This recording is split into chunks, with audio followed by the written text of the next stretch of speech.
Here's a project we completed recently. We took out this old Liebert unit and prepared a Toshiba G9000 to put in its place.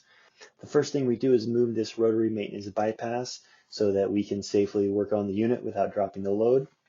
Here's a picture of the side of the unit. As you can see, there's a big transformer internally.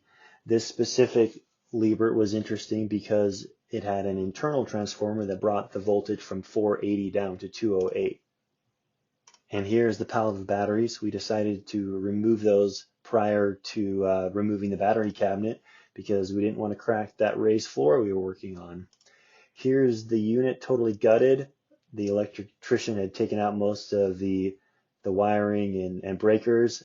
And here's the final result. You can see the new Toshiba takes up a substantially smaller footprint. The maintenance bypass cabinet is now on the wall. It's an external system, and there's a transformer sitting on the ground. So the power coming into the building is 480. It gets cleaned up and backed up by the Toshiba G9000, and then the transformer steps down the voltage for the distribution panels. Everything went smoothly, and the electricians did a great job.